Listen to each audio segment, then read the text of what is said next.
I'm Dylan with Proletariat-Designs. Today I'm going to be discussing the Polish Radom p64 pistol, how to install the +1 magazine base we have developed for this, and talk a little bit about the grip system we have for this pistol. So let's get right into it.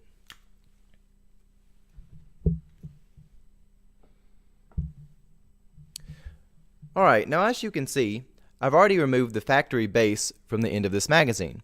It's not a very big deal to do this. All you really have to do is use something like a finishing nail or perhaps a small screwdriver, and you just push the spring back in the gap where it pokes out on the magazine base, and then you can slip the factory base right off. And so to install our new magazine base in +1, all you will need is something like two nails or something that will just fit in this gap on the side of the magazine so that you can pull the spring back. So we start simply with one. We pull the spring back a little bit, we push another one in, we just sort of take turns with these to get the spring built up enough that the end of the spring, oh, I didn't pull it quite enough up in there. There we go. We want to just pull the spring up to where it is not past the edge of the magazine frame there. We want to be able to slide the new base on without the spring being in the way. But you don't want to pull the spring up so far that it sticks out the side, because that can be a nuisance to deal with. It can get in a bind a little bit. So once you have your spring pulled up in there, you take your magazine and you take your base and you simply slide the new base on, pull this out, and the spring will jump right down into the base. And if you look there, you can see where the spring has gone into a hole down in the bottom of the magazine base. And it's not a big deal if it doesn't go directly in this hole. It's just a place for the magazine to consistently rest, and it's not something that actually holds anything in place per se, so it's not too much of a big deal if it doesn't go in there. So once you have everything done to this point, the last thing we need to do is install our pin. Now from the top side you can see there's a hole that lines up with the gap, and we're just going to take our pin and get right there and then push in nice and flush. Now these pins are made out of finishing nails that have been cut off. It's a very simple thing to replicate, and that's why we designed it that way, in case people lost the pin. We want it to be something that people can replicate just with household items around. And when the pin is pushed in, it has enough retention to keep the magazine base from sliding off the magazine frame. And if one ever does need to remove it, you can just take another finishing nail and poke at it from the bottom, and it will push it back out as you see there, and you're ready to pull it out and good to go. And the reason why we have it come in from the top is so that when it is installed into the pistol, you don't have to worry about it sliding out or going anywhere. So that's how the magazine extensions work.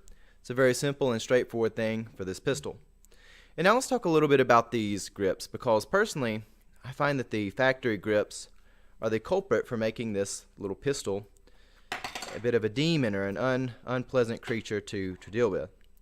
So we've designed a grip system that uses a TPE rubber wrap that will reduce the recoil quite substantially.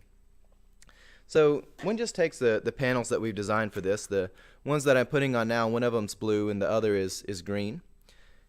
One just simply can pop them on. If you look, there is a place for a M3 hex nut and hex bolt to go through. It can go in either way. It's a little bit different than the factory one, and you just can put one in if you would like. I have never really put one in the pistols. I've never had them go anywhere once the wrap is slipped over, and the TPE rubber wrap just slips over and makes a very nice feeling grip to hold in your hand.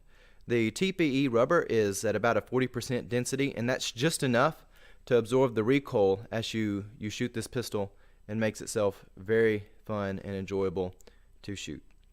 So that's that, and I hope you enjoyed this video, and I hope you enjoy the Polish Radom p64 pistol that I assume you either have or are looking into obtaining if you're watching this. So with that,